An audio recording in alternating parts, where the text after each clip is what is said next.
How did Nick Cage not win every acting award in every category at every awards ceremony in 1989? Jamie? Yeah. Let's go watch Vampire's Kiss.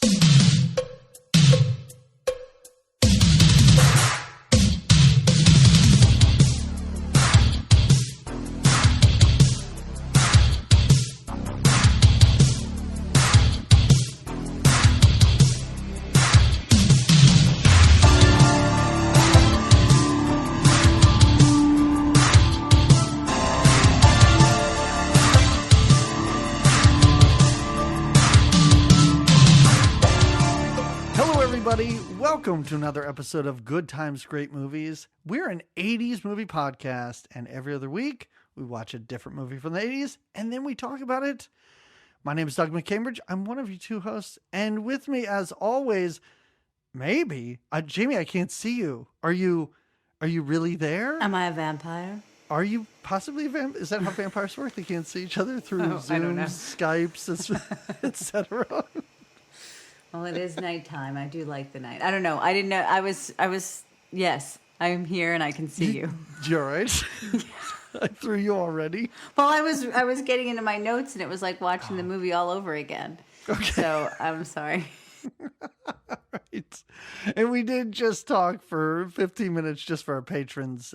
So maybe that's a reason to join our Patreon, but no, we can't contain ourselves. No. We can't. Like, I'm so distracted right now. I was like, why are you just introducing the podcast? You should just introduce what we're about to talk about. Why aren't we halfway into this now? Why aren't we excited. talking about his interaction with a cabbie for some reason? What about those mimes?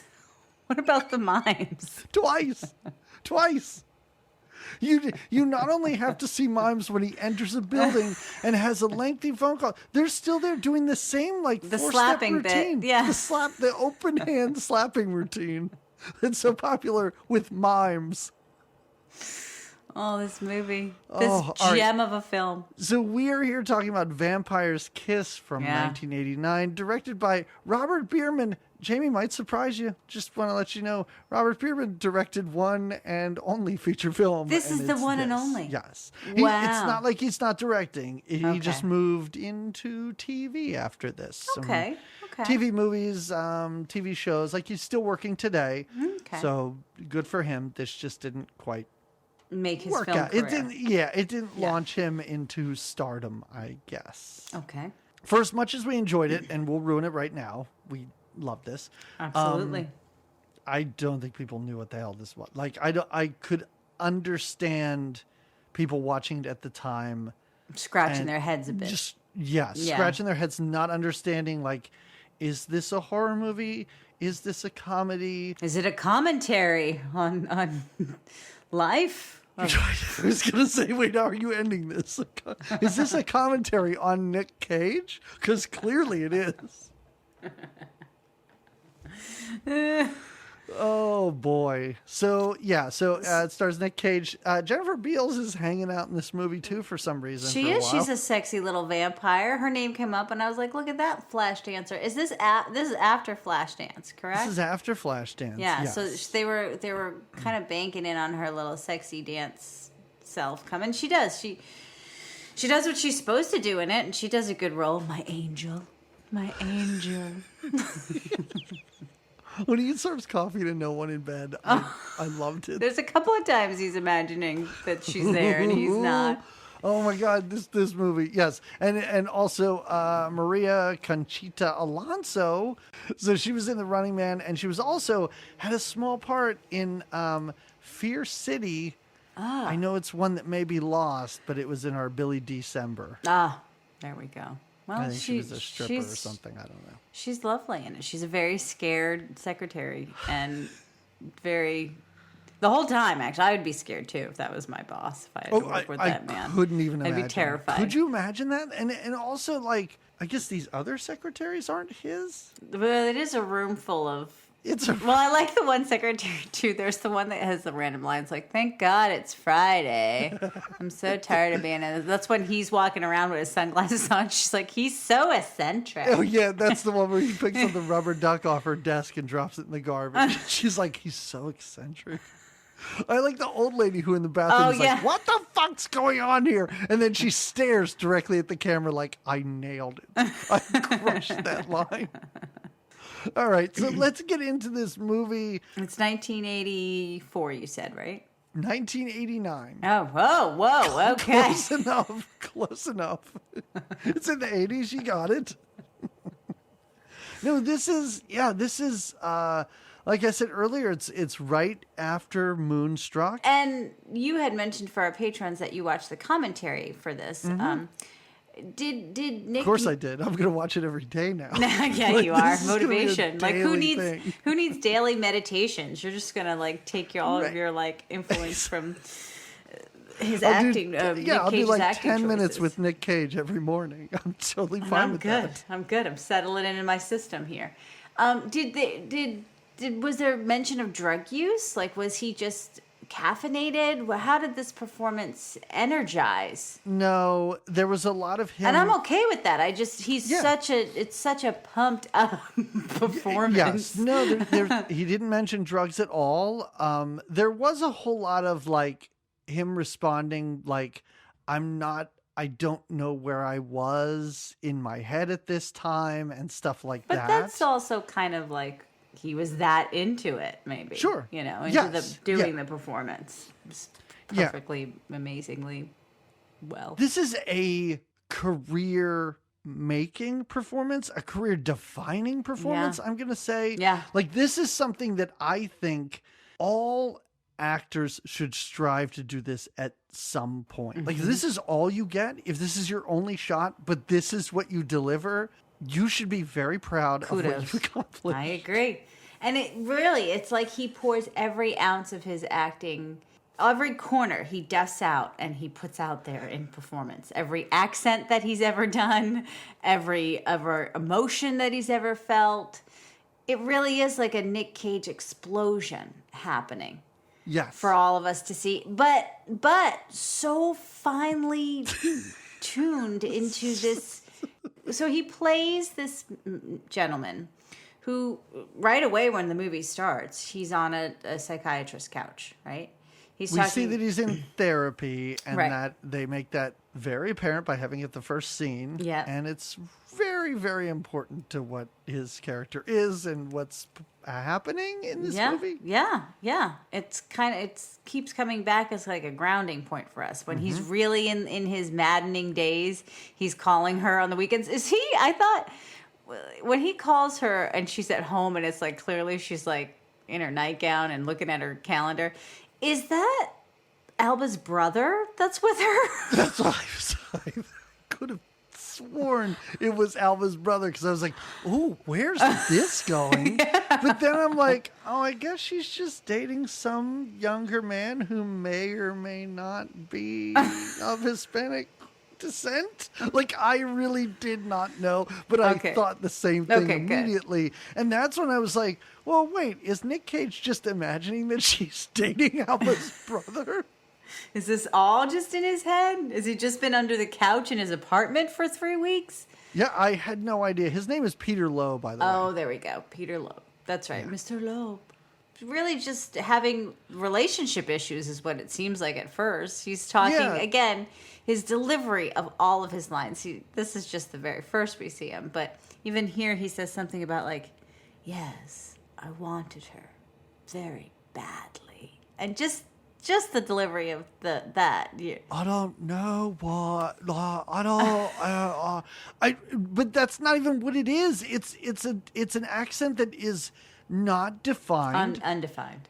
Yeah. No boundaries. Later on, he does say that he grew up in Philadelphia but now lives in New York. There's nothing in between. No. There's no extensive stays in some unidentified European country for most of his life or anything. South Africa? Tell me that you spent some time there. Yeah. Whatever that accent is, I don't go know. for it. Or just like, I grew up in California because it sounds very surfer-ish. Yeah, he does have a little surfer-ish vibe. It sounds like a pretentious surfer, which sounds very bizarre, but that is what it sounds like. It's really strange. And at times, it's really heavy. Mm-hmm. At other times, he backs it up a bit. Kind of light. And other times, it's non-existent. Not even there. Wouldn't even know that he was to have an accent. So after this, it hard cuts to a club, a New York club. We go to clubs a lot. When he's at the club as a vampire at the end. And he's just running around it, like with his bloody mouth. And I knew you hadn't watched this yet, but I took so many pictures of the screen with my phone when he's walking through that club with his big eyes and those giant plastic teeth in oh my there. God. When he buys the plastic teeth, I was like, I was like, I can't send these to her. I don't want to ruin any of this. Oh, but it's so good. He has, I guess it's a steady girlfriend. I think they're, when like you're in that world and you're not dating yet, you're seeing each other. I think it's the seeing each other phase. Okay. Yes. Okay. You're right. If you're dating somebody and have been dating somebody for a long time, you're never this excited about the possibility of having sex. Right. Is that what you're saying? You're never standing on opposing ends of the room tearing your own clothes off. I mean, they're ready. Yeah, he takes her back to, I guess it's his apartment.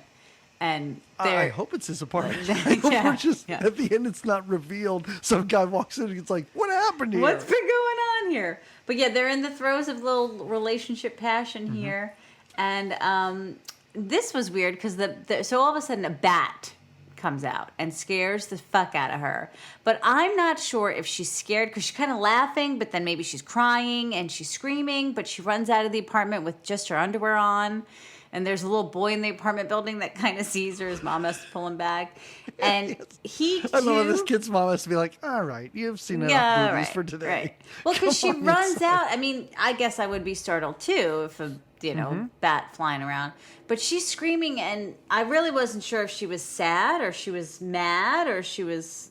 But then they're laughing at the end. They laugh. Yeah. They laugh it off. And that's I feel like most people in this movie are not acting with Nick Cage or cannot act with Nick Cage because I don't know that they'd be able to. So I love the fact that most of the conversation with her is over the phone. So she can just be on her own and do her thing, because clearly if she's with Nick Cage, she's trying to play off of his energy. Yeah. And you're right. It's so bizarre because we don't know the reaction, because they do just leave his apartment and get in a cab and both drive away. They stumble off. And so I'm like, are they very drunk? What's happening? But they're having a good time. And like I said, they're kind of a couple. And this is when this woman is Casey Lemons, by the way. I don't know if you know her. She's a Lady pretty Lemons? good director nowadays. Oh, look at that. So, that's good all. For her. This is when he gets sort of in the car. He's got this weird laugh that he does throughout. Besides his weird accents, he will either ha ha ha ha ha laugh or ha ha. Like he's got these wackadoo laughs, cries. This is great. I can't. When the bat comes in, he starts going shoo. Shoo, shoo, and she's losing her mind. She's like, "Are you just yelling shoo at the bat? Shoo." Yeah, he says it in a way like the bat's been there before. And then I like how later he confesses to his therapist that the bat kind of turned him on being in there. It is awesome when he's like, oh, I had a total boner because of this bat. It was really great. And she's like, but you were making out and going to have sex with him. Yeah, she's like, but weren't you aroused before that? And he was like, yeah, but I think the bat. It was totally the bat. Yeah. It was so awesome. Should I be afraid of this? And I love how later she's like, remember you were telling me about that bat you were attracted to? And he's like, what? Yeah. And also, here's one thing I have to say. I looked it up online because other people had this same thought. This movie is 100% American Psycho way before American Psycho. And this movie, and I even thought for a second, because I was like, oh, American Psycho was a book and it was written by, what's his name, Bret Easton Ellis.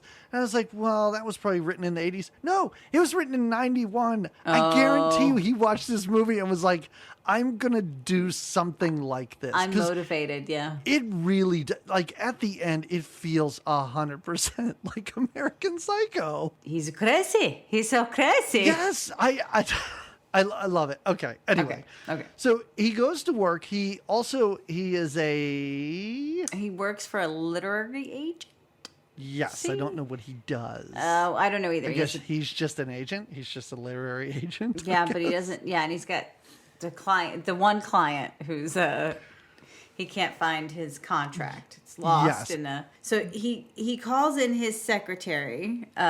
Basically, he tells her that he's going to give her like a very hard job that she's not going to like doing, and that nobody else wants to do it. But there's a contract missing from this ginormous file that goes on for weeks. Really, this file is a never-ending file. She has stayed at the office till midnight multiple times, looking through this file for this dang contract. Possibly a single file cabinet in this place, and it's the issue of the week, which is we can't find this. You haven't found it. When are you going to find it? We need to find it.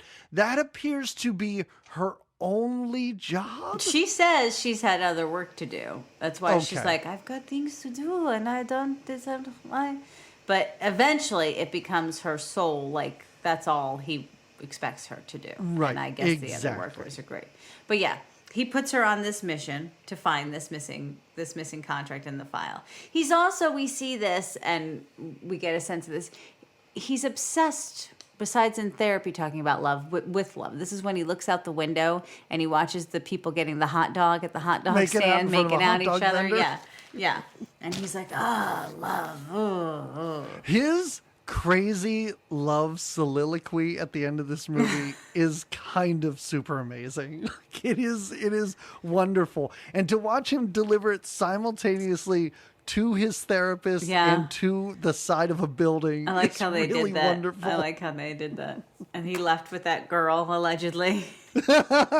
And I like when he confesses all the things to his psychiatrist, too. He's like, I might have maybe raped somebody. I might have. She's like, it's no big deal. I also killed someone yesterday. People die all the time. Yeah. It's all right. Don't worry about it.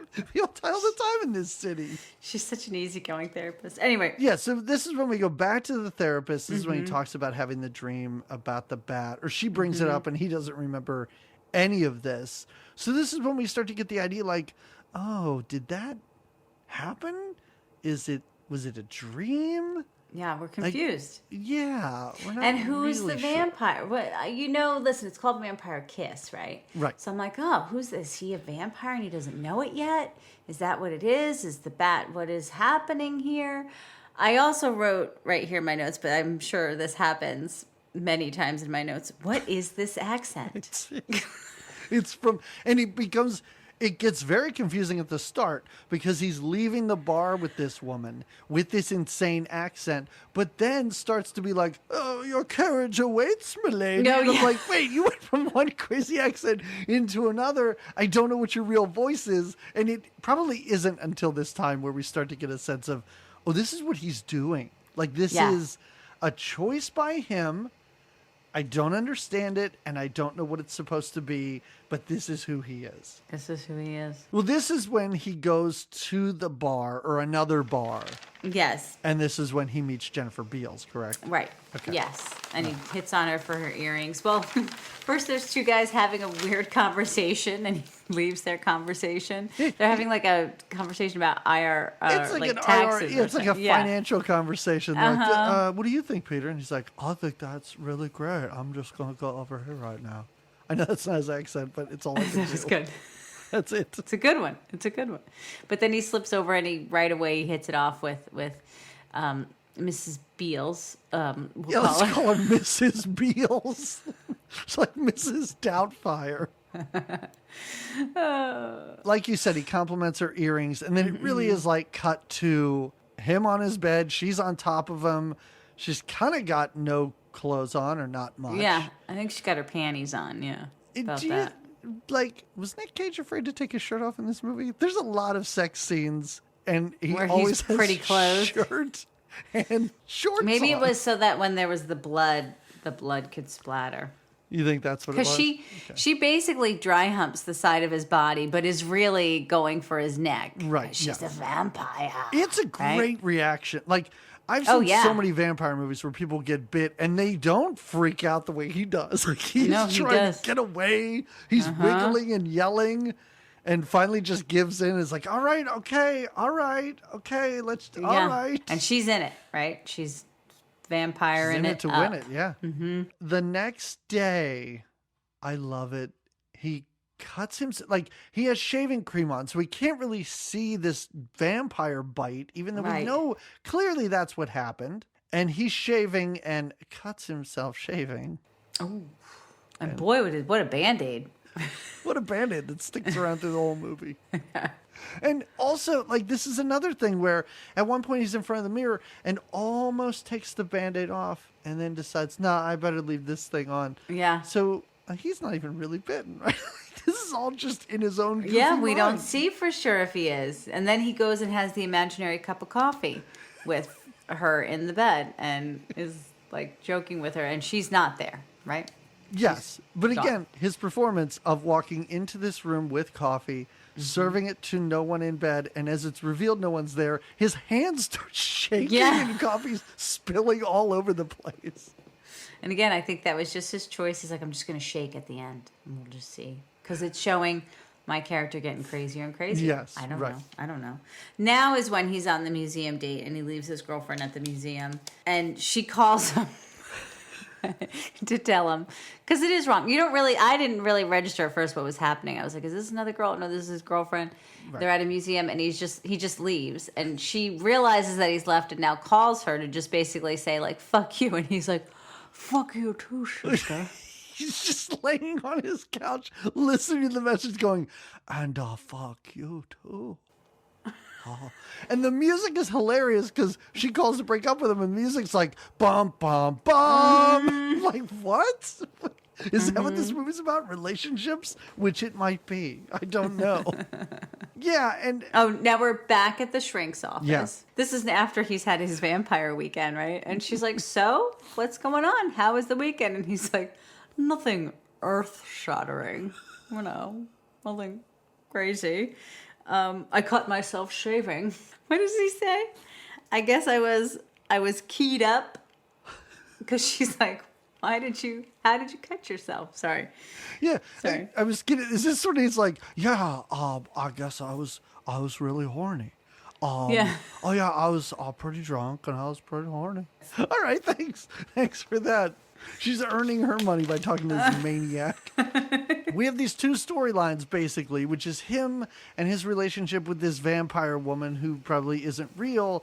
And then, like you said, his work relationship with his secretary, Alva, and this file that he and she and nobody can find. Nobody. Yeah. And even at one point, the guy, this is what happens. This is when he brings her in. And he's like, I don't see it on my desk. It's because you haven't done your job. Now I gotta talk to this guy. He called. I gotta talk to him. And you gotta sit here and listen to this song and dance that I gotta do now. It is a song and dance. And this guy could not be nicer on the phone. No. I love his where he's like, hey, listen, I know you're busy. It's not a big deal. Don't worry if you can't find it. Listen, I gotta run. You know what? Yeah. Take your time. I think he's like, I'm on vacation anyway, so don't worry about it. We're all good. And he looks at her and he's like, well, you see how awkward that was now for me. I couldn't even get a word in edgewise. He was so pissed. He was so pissed. So, but now he's determined. Like, this is, like you said, this is his mission at work, that to ruin her life. You forgot one of the best lines of this. After he's like, "Am I getting through to you, Alva?" This is when he points to her. We've all seen memes. Folks, online, if you just type Nick Cage in, you've seen every meme. Every Nick Cage meme, like, 80% of them are from this movie. And if he's they're ever great. making There's those a reason. big crazy eyes, it's from this movie. Is he pointing? It's from this movie. Is he saying, which one did I send you? The one where he says, I love you, and then he's like throwing up? It's from this movie.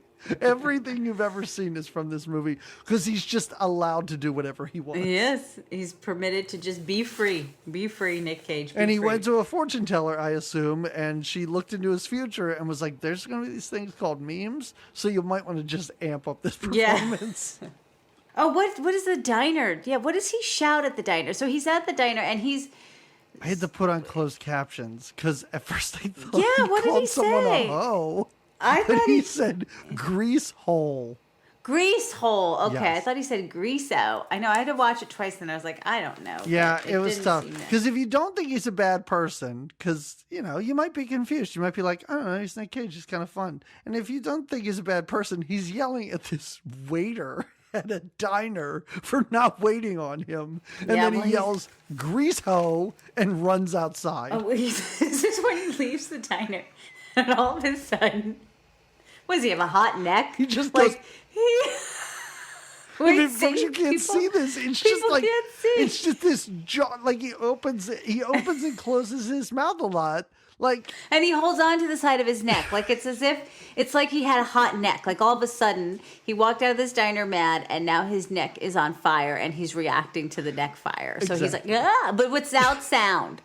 He does this all without sound. It's brilliant. It's a brilliant performance.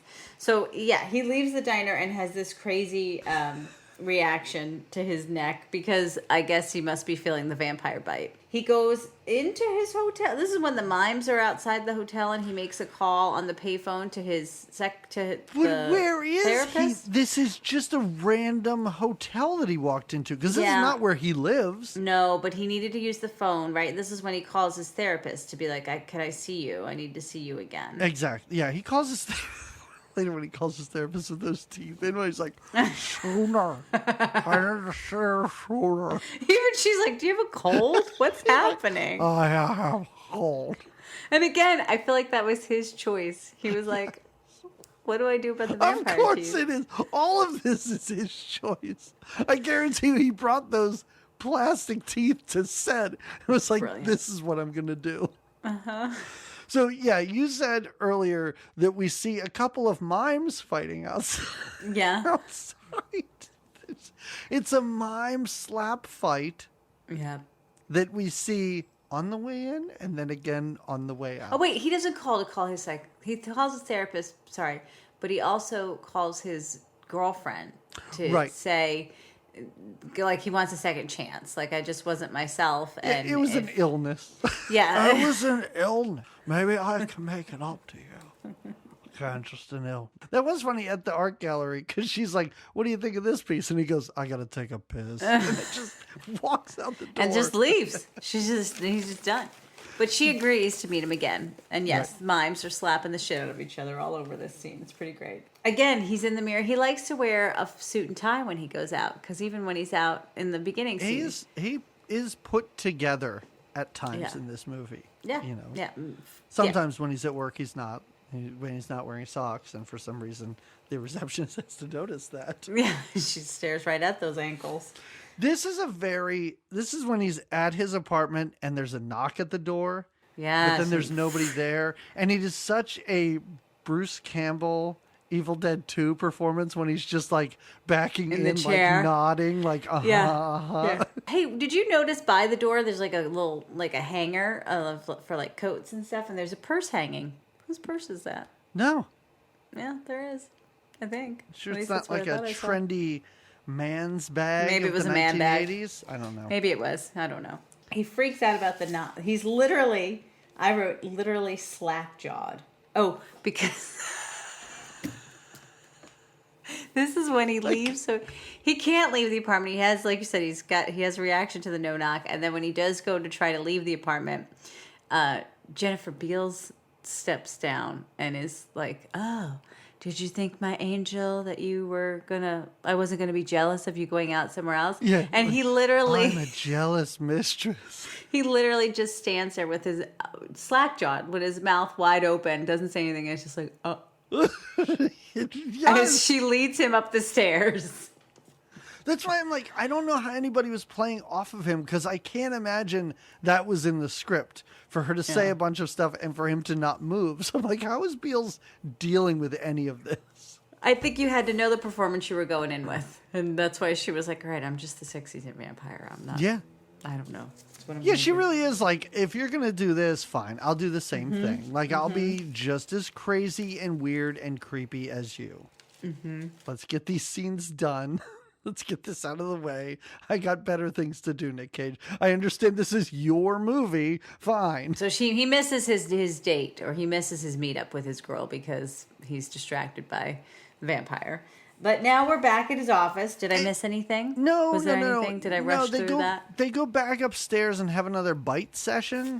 But I think it's just scenes of the like, it almost seems like discarded footage from the other one. Yeah, she's in the same undies. He's making almost the same reaction, a little less surprised, I guess, that it's happening. More moaning, less screaming. Right. You know, like he's more into it this time. But yeah, now he's back at his office and he's screaming. Alva! But the best thing is, we've seen up until this point, every time he's screaming or every time he's at work, we're in his office. I love that now we're out at her desk and just watching her go, oh my God, I can't believe this. Just listening to him scream from in his office for and her. over again. And This over. is when he just says her name over and over again. Alva! And just watching him run out of his office, walk very fast out of his office, go to and jump up on a desk. Like jump onto a desk and point and go, there you are. It's so weird. And then her reaction is to run away. She just bolts. She's like, I can't with you. And she bolts and figures she should hide in the ladies' room, but he follows her right in there. He doesn't care. He doesn't care at all. No, he's half vampire at this point. Right. He's just loony binning. And she's scared. Like she is. He's really tipping, like he's over the edge, and she knows it. And she's a little fearful of him. Yeah, if you're dealing with your employee and they threaten to shoot you with the gun that they have in their purse, you should maybe back off at that point. And it is a weird turn because he really does. Like he turns on a dime to be like, I'm so sorry. That was, I can't believe, and he seems really embarrassed that he's in the bathroom and everything. And then he kind of just leaves, but then it's a cut to he and these other dudes just like laughing about sexual assault. Yes, then it's a weird, because she mentions, besides that she's going to shoot him with the gun, that she's going to talk to some supervisor. And then he's clearly laughing with said supervisor and some other dudes and sort of making fun of Alba for just because it really is like all these dudes, not executives. But again, did that really happen? I don't know. It's just like American Psycho. Is he are they exchanging these business cards or not? Is any of that real? I don't know what's going on because it really is all these dudes sitting around laughing like, I can't believe she asked for a raise because you chased her around the office into the bathroom. And then we see like the secretary area. It's just ladies. Like it's just women there and it's just these men sitting around laughing about it. Right. You know, maybe they're playing with office gender politics. I don't know. I'm not trying to give this movie too much credit. Oh, this is when the woman he was seeing, she leaves him a breakup napkin, which I found adorable. How she just writes his name on the front of the napkin, and in the inside it's like, don't fucking call me anymore. Don't ever fucking talk to me again, yeah. And him just losing it, just holding this napkin and tearing it up with, like, while holding his breath to the point where veins are popping out of his neck and his forehead. It's just, again, it doesn't look healthy. More of Nick Cage taking this a little too far. Speaking of memes and little clips you can find online, he goes to his therapist. He starts freaking out about, like, who could possibly misfile a document? Oh, the misfile.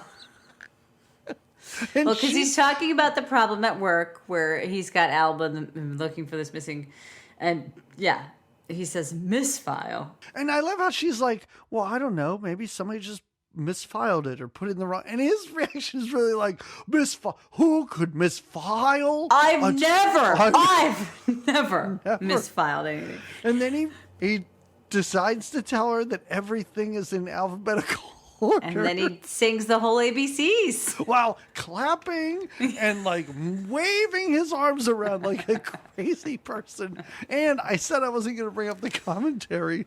The director at this point goes, "She didn't know you were going to do this, did she?" And he said, "No." That's why after he does this delivery to 11 and a half, her reaction of, "Very good, you know your alphabet," is amazing. It's perfect, yeah. Kudos to the actors working against him, like you said, or with him, I guess you would say, because their performances, wow. Yeah, because he sings the whole ABCs, he can't get over it, when he puts his hands on his hips and he goes, "I've never misfiled anything." He's using every piece of the set. He's on the couch sometimes jumping around. He's standing. She's got like a giant window. Like the whole wall is glass. But then there's almost like a window box inside that he's like dancing around on. And he's using everything. Every prop, everything in this. When he trashes his apartment several times, he throws every piece of furniture around. He breaks all the glass. Well, he has to. He's a vampire. He can't look in the mirror, right? It's amazing. And she really is reacting like this is no big deal. Like this is just, here's this She's guy cool again. as a cucumber. Right. She is cool as a cucumber with it all. She's like, all right. Yep. And at the end of this little session scene with his therapist, he ends it with, "It's really bright in here," because again, the vampireness is taking over.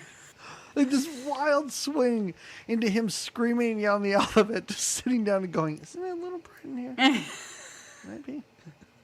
So bright. This is when he goes back to his office, because it does smash cut from him saying "it's bright in here" to him now wearing sunglasses in the office. With his shades on, and a cigarette. Yeah. Which we hadn't seen before now. And this is when the one secretary is just like, he's so eccentric.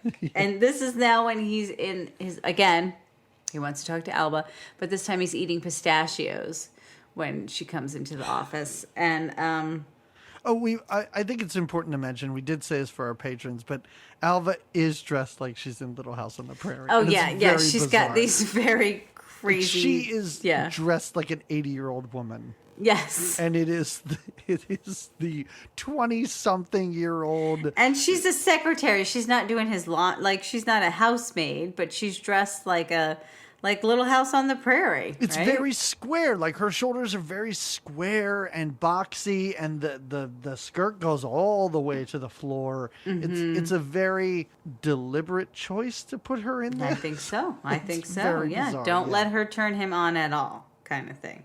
This is when he tells her again. He's so bipolar with her. One minute he's yelling at her to find the file. The next minute he's apologizing for his behavior. And he blames his behavior on mescaline?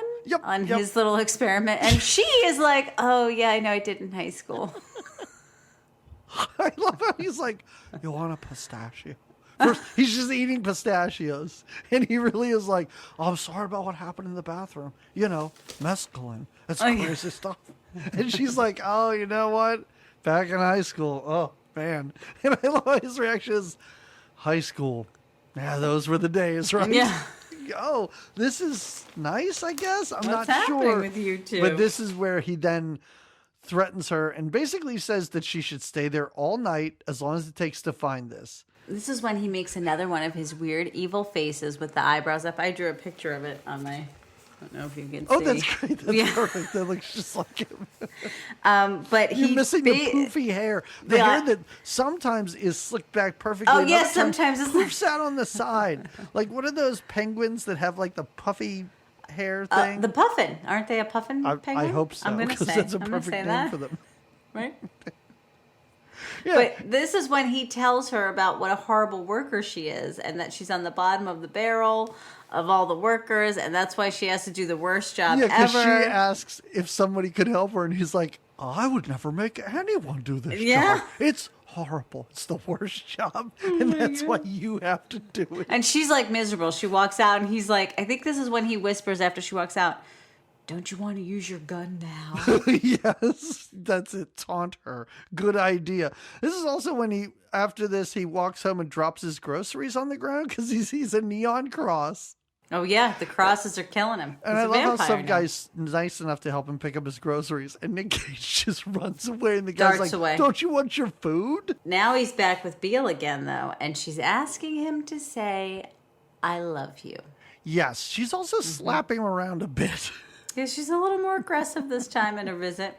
She wants him to say, I love you. He finally says, I do. But he's like staring off. Yeah, it's like a weird, like sitting on the edge of the bed, just like staring off into space. Nosferatu's on TV. Yeah. It's a whole thing that's happening at this point in the movie. Yes.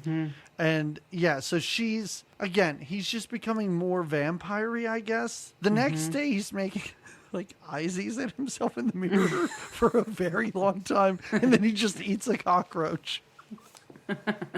Which was a real cockroach, by the way. Oh, yeah? Nick Cage brought to set. They wanted him to eat a raw egg, and he didn't think his character would do that. He brought a cockroach and ate it. Oh, okay. Well, yeah, I don't think his character would eat a raw egg either. That's more for like power building muscle, right? Right. Yeah, that's more of a Rocky thing, not a vampire thing. Right.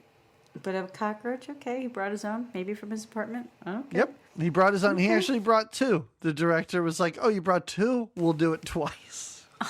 Oh, delight. This commentary is fun. It really, yes. Yeah. It is so worth it. Again, just watching the movie is definitely worth it. I love how now we get a glimpse into Alva's home life. And her mom just yelling at her. Yeah, her mom's so mean and not understanding. Her mom's like, well, because she's called out sick to the office. Right. He's in the office. He's looking for her. And the ladies tell her she's out with a bad cold. And he's like, a bad cold. He's flipping through the Rolodex to find her address. Yeah, like you said, her mom is just like, you need to get back to work. We can't pay your bills all the time. Yeah, her mom is really like, her mom says things like, listen, I've hated all my bosses. Yeah, because she's like, but my boss is so bad. Yes. I'm so shocked she wasn't like, he chased me into the ladies' room. He jumped on a desk and pointed and screamed at me. Like, maybe her mom wouldn't understand even if she said that. But yeah, her mom's like, get out of bed, get to work. Make the money. I'm 80 years old. I got to go to work. So, and she's like, no, I'm going to stay home and, I don't know, do some ironing. Yeah, I'm just going to iron my work clothes for when I do go back to work so that they're ready. He, like you said, goes to the Rolodex and finds her address and takes a taxi cab to her house, obviously to haunt her about this goddamn file. Not really. No, it's just there to make a truce. Just there to be nice. And as we said, she's ironing topless. She's in her bra. And he's at the window knocking. And she's like screaming, like, what are you doing here? And he's like, I can't hear you through the window. I brought soup. I brought you soup, though. Oh, yeah, because she's sick. Yeah. And then she even confesses, well, I have to say I really wasn't sick. It's just that you've been so intense. And he makes a truce, and she kind of accepts it because she's like, I know, it's really, I want to do a good job, and I want you to do a good job. So he's like, I'll tell you what, my treat, we'll take the taxi back together to the office. Great. And she's like, let me get frumpified, and I'll be right back down. Let me put on my boxy dress and I'll be right down. And it's not, what do you think? They're a mile down the road, half a mile down the road when he's like, yeah, I can't wait for you to come back and find that fucking file. Yeah. They're barely in the car. He's just shutting the door and he's freaking out again about the file. And she's like, but I thought you said not to worry about the file and that we weren't going to worry about it. And I think he says, shut up, bitch. Is this what he tells her to shut up? He's like, huh. He's like retching in this cab for some reason. And I love how she's like, oh, also, by the way, my brother works right up here. Could you stop here for just a second? Yeah. And he's like puking here. And so she gets out of the cab and I was like, good thinking, Alva. Pretend your brother. Nope, her brother works there. No, yeah, her brother really works there. And she wants to... She wants the real bullets for the gun. Yeah. That and because she's claimed she has this gun in her purse, but obviously, and even her brother's like, are you sure? Like, it should be just enough for you to flash the gun around. You shouldn't have to put bullets in it. Yes, because we see how terrified she is earlier. She's on the subway, and I'm like, is this the first time you've ridden the subway, lady? You seem very unaccustomed to New York life, even though it appears that she grew up there. Yeah, and her brother's like, listen, all I have are blanks, so I guess that's something. And she's like, fine. She, I think, literally says the line like, I want to shoot this gun so bad. Like, yeah, she's so scared of this guy, so over it. He's like, all right, fine, I'll load up your gun with blanks and go ahead, I guess, continue on this cab ride. Meanwhile, Nick Cage is just like shit talking the cab driver for no reason. Oh yeah, well the cab driver's talking about his wife because later he sees the cab driver and his wife randomly. Do you remember that? That's very bizarre. That's very strange because it doesn't mean anything. It doesn't go anywhere. It's another thing. It's another little tap on relationships and how he's got a weird relationship to relationships. You think he's got some problems with women? Yeah, a little. He's angry at Alba. He's kind of being rude to the taxi cab guy, the driver. But she's back in the car, and now he's really mad. The taxi cab cost him over $50, and he's pissed. He's like, "What the fuck, Alba? Now I've paid $50 and you're staying because she's going to leave at 5:00." And he's like, "Oh, no, you're not. You better make it worth my while. It cost me $50. This is when he goes into the bathroom also and thinks that he can't see his reflection, where we can clearly see that he has one. And he's running around going, where am I? Where am I? Where am I? And then some dude just yells, I'm trying to take a dump. Get out of here. This movie is so crazy. He can't see his reflection, so he dances around the bathroom, freaking out. Oh God, where am I? Oh God, where am I? And this is when then he hides, because this is when he's really discovering that he is becoming a vampire, right? Oh, is this when he hides in the corner of his office? Yes, and he's like, it's impossible. It can't be happening. It's not. And he makes Alba stay all night to find the file. Oh, also at this time, while he's talking to the, ghosts of the cab driver and his wife in his office. Oh, yeah. Alva, I'm not going to use her real name, finds it. She found the contract, and he's like, it's too late. It's too late. It's too late. It's too late. And they run down all the stairs in New York City. Yeah. Yeah, so many stairs. They run all the way, the winding staircase. I was like, what is this office they're in? I had no idea the office was so big. And this is when he chases her, saying it's too late, it's too late. And she pulls the gun out on him. And is like, please don't make me use it. But he's desperate for her to use it, basically, because I think he's suffering to a degree. Yeah. Right? From now until the end of this movie, his character kind of just wants to die. He just wants someone to kill him. He's a vampire. He wants to die because he's like, you better shoot me or I'll fire you. Yeah. And she's having a hard time. She does a great job. She's crying. She's upset. She's shooting the ground with the blanks. Yeah. And she knows there's blanks in there. He doesn't, which makes it amazing. He slaps her around and rips open goes to rape her. Yeah. Maybe he rapes her. I'm not sure. I don't know. Yeah, I don't know what she does, but she's on the ground unconscious. He rips open her dress. Somehow he was able to get that thing open. So I don't know. I don't really know what's happening because later she does say that she was raped. So I don't know. Also, I guess she's unconscious. I think she just passed out because. Yeah, I think she passed out. How could you not? Listen, she was definitely assaulted. We'll say that. No, right. She was for sure assaulted by this weirdo. I'm not saying it was okay. Yeah. So then, I guess he's so upset with what he's done, so upset with what he's become, so upset with whatever. He takes the gun and shoots himself twice in the mouth. Puts that gun right in his mouth. And that's just this. We just went through all that stuff with Alec Baldwin, and I'm like, why are we using real guns in movies? Even then, why are we why are we doing it now? First of all, whatever. But even at the time, I'm like, oh, why can't you use a fake gun. Like, I don't know. But it was very upsetting to watch him put a gun in his mouth and pull the trigger, because you see like flashbang and stuff like that I guess blanks. I don't know how blanks work, whatever. But it was very upsetting to watch this, I'm going to say. You're right. But he can't kill himself because he is a vampire, I guess. And so now this is when he goes running through the streets. First, before this, I love how after he realizes he can't kill himself because he's a vampire, he taps her on the shoulder and says, yeah. I'm a vampire.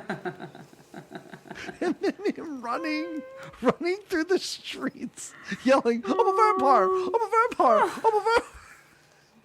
And the camera's far enough away for me to be like, did people know that a movie was being made? Because him just wandering around the city at the end of this is so amazing. And again, going back to the commentary, didn't want to talk about it as much as I have been. During this shot, the director was saying, do you remember why you were running like this? Because he's running like he's almost prancing. And Nick Cage is like, no. And the director said, well, you were moving too fast for the camera. And I said, you have to run slower. And you said, if I run slower, I'm going to run like this. So that's what he did. All of it. Choice after choice after choice. Brilliant. So good. So he trashes his apartment. This is when he goes home, and he trashes his apartment, breaks all the mirrors. Yeah. This is when he flips the sofa so he could sleep. So the sofa's kind of like his little coffin. Yep. So he could sleep upside down or underneath it. Yeah, he's got this leather couch that he almost had sex on earlier in this movie until a bat came in. And now it's his coffin. And every time he opens it, there's the creaking of a door sound, which I think is just amazing. But yeah, he flips it over and then like crawls underneath to go to sleep. This is his coffin now. And now Alva is in bed, totally traumatized. And now it kind of becomes her brother's movie for a little while. Yeah. We followed this character that we have not met for the first hour plus of this movie. Now, he and his mom are making eggs and eating breakfast, and his mother's like, well, she's really upset about work. And he's like, dun, dun, dun. Maybe I know something about this. He's like, she's confessed some secrets to me, my sister. Yeah. And he's going to be very caring brother, which the mom is not exactly uber sensitive. Right. So the need for him to bite, for Nick Cage to bite. Yes, please talk about this. He's sitting in his bed, literally biting his pillow, because he needs to bite. And so then he goes to a store, like a magic shop of some kind. I don't want you to get too far ahead real quick. Yeah. For people that have not watched this movie, please imagine a shot that slowly pushes in on Nick Cage chewing on a pillow and doing nothing else. Nothing else is happening in this scene, but the camera moving slowly toward him. And when I say, like, this is like a 30+ second scene of him chewing on a pillow. It's amazing. No sound. There might not even be music. I'm not sure. I don't think there is. He's biting on that pillow. The need to bite's real. It's amazing. So he goes to buy some teeth. Turns out he doesn't have a lot of cash. That guy wants to give him some pretty cool ass teeth. And they're only $20. $20. $19.95 is what he tells him. Big giant fangs, like huge fangs. And I don't know what they're made of. Porcelain? I'm not sure, but they look fancy. Super cool.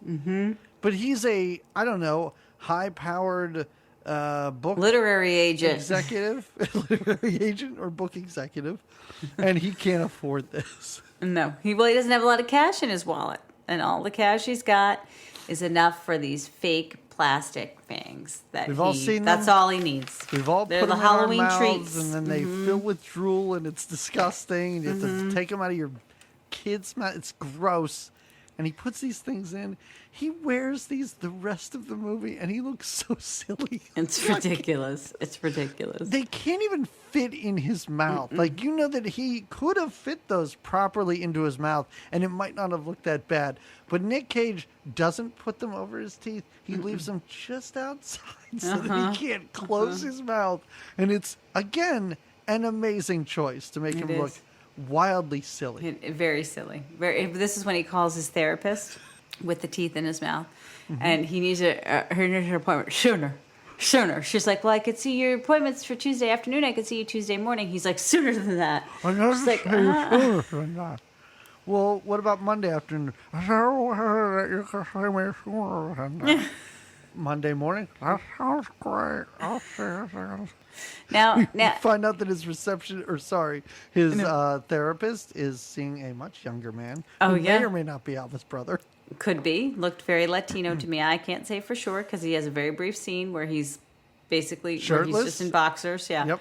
Again, the need for the bite is pretty intense, but he doesn't, I guess, yet want to resort to humans. So he chases pigeons for a little while. Again, we just watched Nick Cage chew on a pillow, and now we watch him chase a pigeon, catch it, and put it in his pocket and run away. And then he's just burping pigeon when he's back in his apartment. The burp sounds are pretty crazy when we just see like feathers. It's like a shot of feathers on the floor, and it goes up to just, I don't know, a bloody mess. And he's eating this pigeon and then puts his fake teeth back in his mouth. Just like later when he bites that girl. I loved it how he bit that girl. And when he was done, he put the teeth back. And I'm like, well, I knew this wasn't going to work.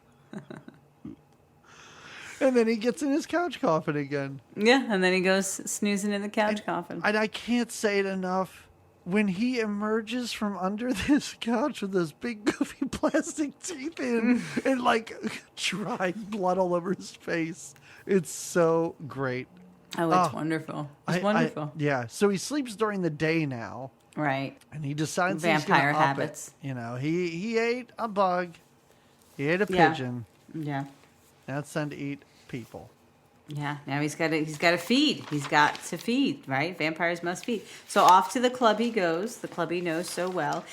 There's a line, but he doesn't care. He fights right through that line, walks right through that line, and like you said, this is the scene where he's walking around the club with his eyes wide and those fake teeth in his mouth, just looking for his prey. It's like Nick Cage is a tall man. But he's like a head taller than everyone else there. Wide-eyed, big plastic teeth sticking out of his mouth, just walking. And then this is intercut with shots of women's necks. We see a lot of like neck and clavicles. Yeah. Yep. And then he wanders into a deserted area of this club, like a gigantic room, which some woman has found a great place to just do coke in, I guess. Yeah. That's where she's going to get her bumps on. Yep, she's getting her bumps on, and he walks up with those teeth. She's not afraid at first. She's totally She's high as a kite. She's like, oh, what's this fun stuff? But then when he goes to make a move, she slaps him away. Right. But then it's feeding time. So I mean, as if it hasn't already happened in our minds watching this, and if we have seen American Psycho, which I will continue to bring up, this is really where I'm like, I don't know if this is real. I don't know what's happening right now. Did he really kill this woman? We see it in the paper later, but I don't know. Are we trusting that? Like, because he bites this woman's neck and like tears her throat out. Like, it's a gruesome thing that happens. And then he just leaves and he barfs on some people. Oh, yeah. He throws up, which I guess they just think he's drank too much. Because, he's still getting used to all that blood. And then Jennifer Beals shows up and is like, oh, you're so pathetic with those plastic teeth. And she's not wrong. It really is like, you thought you could be like me. You can't be like me. I'm a cool vampire. You have children's plastic teeth in your mouth, dude. And then she's like, yeah, and also I'm with Donald. And I'm like, who's Donald? Oh, yeah. Who is this guy?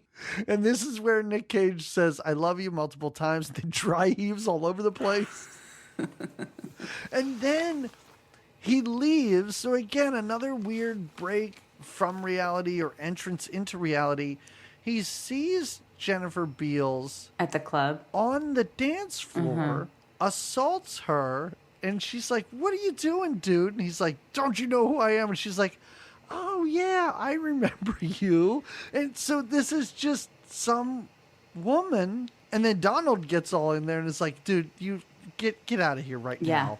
and then he gets tossed from this club. So I'm like, well, no, before he gets tossed from the club, he starts screaming. He starts outing her, and he's like, she's a vampire, everyone. Look at her teeth. Look at her teeth. Look at her teeth. As he's screaming through giant plastic teeth. Right. Right. Because I'm like... So, this is when you're like, okay, so is this... Because she does have a little sly smile, but it's not like you ever really do see her teeth. So you're like, is this... No, because I was like, is this just a woman that he has seen at the club a lot, so he's envisioned her as being this vampire? I don't know. It would have explained more if we saw Jessica Lundy Sharon in the background or something like that hanging out, and then we see her later too. But I was like, I can't be her. I mean, that can't be the vampire. I don't know. IDK either. I loved it. I love it. I love it. I love not knowing. Same. Give it to me all day. Give it to me all day long with this one. This is when Alba convinces her brother, though, right? Right, yes. What's got to be done, that she was assaulted by this man, and he's not having it either. Yeah, she's like, listen, my boss raped me and everything, and he's like, she's got a big old bruise on the side of her face. Kill this dude. That's awesome. Oh, this is... And also, after being thrown out of the club, I guess he's wandered the city all night long, because now the sun comes up and he's like, oh no, the sun! Oh, yeah. And then he just runs around in daylight. And he's breaking boards. He breaks a giant sharp piece off of a pallet, like a wooden pallet. And he's just asking people to murder him. Yeah. But this is when Alba and her brother go to look for him. And they don't see this whole interaction he has with the wall, right? No. Okay, good. Hey, Jamie, why did I write the words disco death in my notes? Do you know? Disco death. I don't know. All right, never mind. When they're at the disco? No, this is later. I said that he goes to a church and he asks people outside the church to kill him, and then I just wrote disco death. He does ask people. The church bell rings and he tells them, I'm a vampire, kill me. He says the tortures of the damned, because the bell rings. Yeah, maybe I was thinking of something else. Maybe I was like, what would be a cool band name? Oh, Disco Death. All right. Disco Death. He's a bloody mess. His hair's... I don't know why I'm so concerned about his hair, but it's a disaster. He's got blood all over himself. He's all like hunched over too. And he's walking around the city with this broken board. And he comes up to a building. And then we cut to him really put together, looking better than he has ever in this movie, honestly. Yeah. In his therapist's office. From now until near the end, it's just cutting back and forth between him talking to the side of a building and being in his therapist's office, but delivering the same dialogue. Yeah. Having this interaction with the wall and his therapist. But basically they're coming to, she's talking about him being in love, right? And I think he says, like, this is when you realize how crazy he is and how he thinks that love will make him happy. And again, it's going back and forth, and we see that he's really just screaming with this pallet stick and this bloody face at this wall. But then he's also having what seems like a sane conversation with his therapist, one of the calmest ones he's had. And she's like... It's the best conversation he's had with her the whole movie. She says to him, you know what? Because he says, yeah, you're right. All I'm looking for is love. I just want to find love. And I'd be, holy shit, that's what would make me happy, is if I could find love. And she's like, you know what? You like my client that's right after you. I don't know why I didn't ever think to put the two of you together. She comes in right after you, and she wants the same thing. And he's like, well, really? She does? And she's like, yeah, she's about to come in for her appointment. Let me just introduce the two of you. It's awesome. It'll be great. And so now there's Dorothy. Is that her name? Sharon. Sorry, Sharon. She introduced him to Sharon. And this is when he confesses, because she's like, you guys are going to be great together. And Sharon's like, yeah, oh my God, I like all the same things you do. They like the same music, long walks on the beach, yada, yada, yada. And he's like, this is going to be great, except I did rape somebody a couple of days ago. And they're like, what? That's fine. Like, it's not a big deal. And he's like, okay, that's great. I did murder. I might have murdered someone because of the vampireness. And they're like, people get murdered every day. Don't. She tells him, go on, get out of here. Go on with your life. The two of you are just so perfect together. Yeah, and this is where I'll Sharon take care goes, of the police. Yeah, it's fine. She's like, don't worry about it. I'll take care of the police. It'll be great. And this is where Sharon goes, so where are you originally from? And I was shocked when he goes, I'm from Philadelphia. With this accent. Like, all right, great. Okay. Now him and Sharon go on a walk through the city. First of all, it's lovely. Like, this scene is lovely because, as we said, switch back and forth between him and in her office and outside talking this building. When he gets together with Sharon, that's when he walks away from this building and then turns around, turns back and walks back to the building and goes like, also, I may have raped somebody. It is so great. And the other great thing about this is that by the time he and this imaginary Sharon get back to his apartment, they are having a knockdown, drag-out fight. Oh, yeah, he starts fighting with her. He's like, don't ask me about why I was a vampire. I told you stop asking me about my vampire days. Awesome. It is really great. And I don't think he's ever going to find true love. No, it's going to be hard for him. It's going to be wonderful. rough. But they do, Alva and her brother, they do see him go into his apartment. Oh, right. Mm-hmm. So her brother gets out with a tire iron. He's going to beat him to death. Yeah, he's ready. He's ready to fight, but he gets in the apartment. The apartment's a mess. Mm-hmm. He's underneath Nick Cage freaks his... him out a little bit because he sees that he's sleeping under the couch. Yeah. I like how Nick Cage scurries under this couch, and he's got pillows lined up under there to make him feel Yeah, more and he's comfy. got books that hold it up a little bit so that he can slip under. But yeah, Alva's brother takes no time. He's a little startled at first because he's like, wow, this guy's really a weirdo. But he's ready for it. He's like, just kill me. Just take this pallet. And he holds it right over his chest. He's like, can you maybe just push this down? Just push it in? Bit? And his brother does. He the brother obliges. does. Mm-hmm. And now we see, I love how this ends because he's got the board sticking out of his chest. He's dead. And we pull back to reveal an empty apartment. It's not even like we see Alva's brother there. It's so great. And that's how this movie ends. Mm-hmm. This is an absolute gem of a movie. I agree. Great movie. I think we both enjoyed it. This is a perfect movie. Mm-hmm. I know that might sound crazy, but no, it's wonderful. I could watch again, like immediately. Not immediately. The next day, I woke up and I was like, "Oh, there's a commentary. I'm gonna watch this right now." I'm so glad watched you this did. movie. I'm gonna watch it with a commentary right now. Oh, I was so happy. Top we notch. loved it. I love we it. We loved it. Yeah, the end. We don't even have to talk about why we loved it. We know. We know. Put a little bow on it. We got it. Do you have any recommendations? Hard to recommend from when you enjoy something so much, right? You just want to recommend people watch it.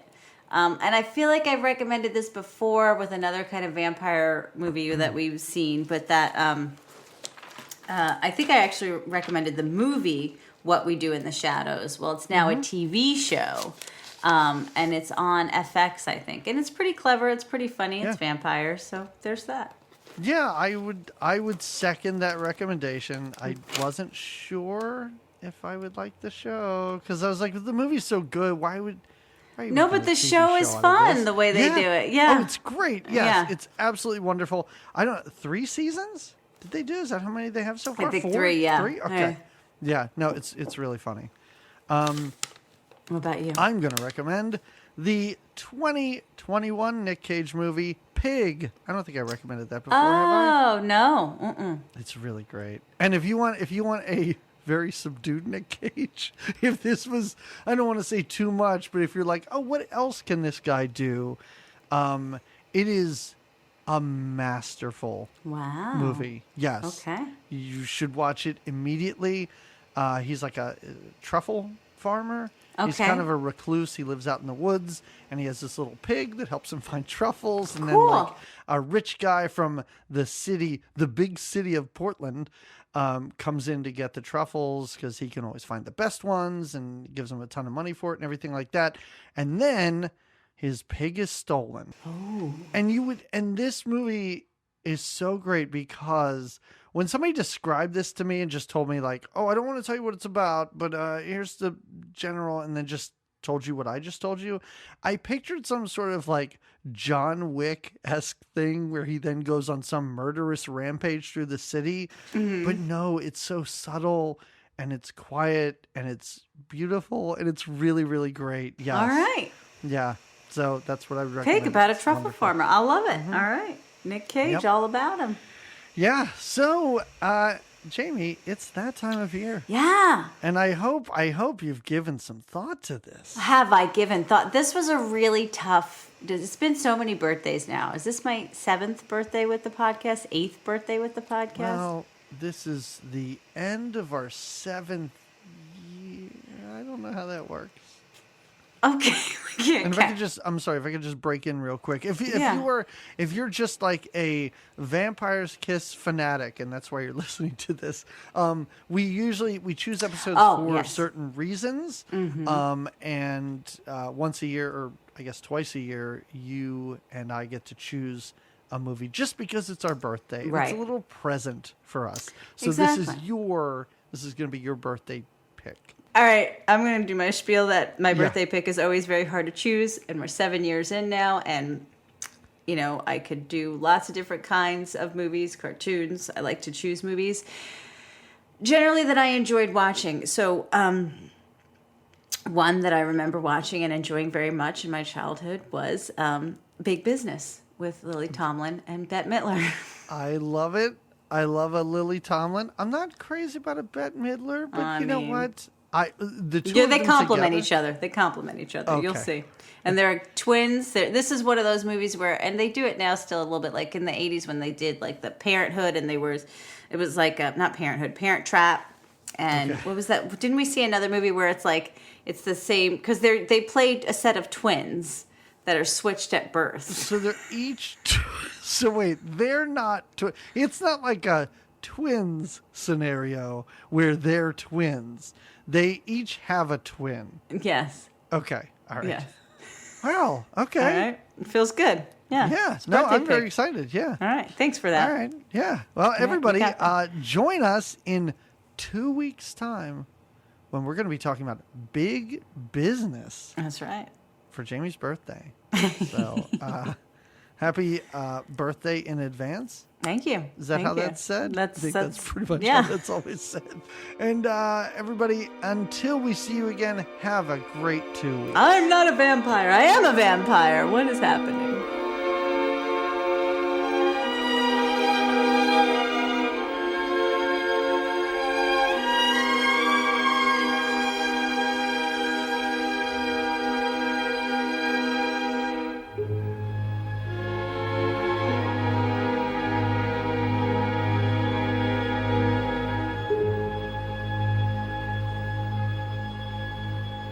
A, B, C, D, E, F, G, H, I, J, K, L, M, N, O, P, Q, R, S, T, U, V, W, X, Y, Z. Huh?